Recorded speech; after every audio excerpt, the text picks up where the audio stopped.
The Commanders lost at home to the Broncos on Sunday Night Football in Week 13. The Washington came into the game with a 3-8 record and backup quarterback Marcus Mariota lined up under center while Denver was looking to keep pace with the Patriots for the best record in the NFL.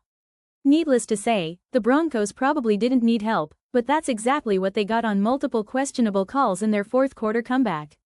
It started on Washington's penultimate possession of the fourth quarter when Mariota was tripped and went down on a play where he got back up and scrambled for about 7 yards. While Mariota was down by contact as officials determined using the expedited replay review, he was also tripped. It should have been a penalty on the Broncos and a first down for the Commanders. Instead, the review ultimately didn't get the call right, so what is the point?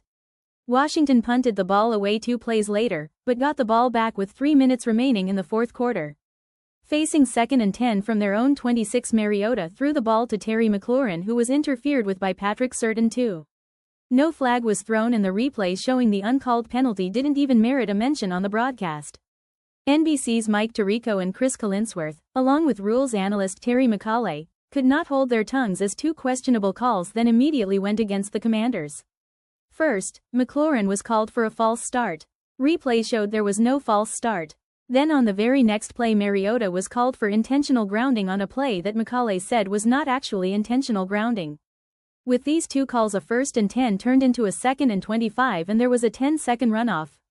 So this is absolutely not grounding, guys. He throws it over the head of number 17 who is outside the numbers. By rule that is not intentional grounding. The Commanders went on to kick a field goal as time expired before losing in overtime on a missed 2-point conversion. There's no guarantee they would have scored a touchdown in regulation to win the game if any of those calls had gone their way, but when you consider they made it into the red zone in the final seconds, it's worth wondering how much they would have benefited from having those extra yards, downs and seconds.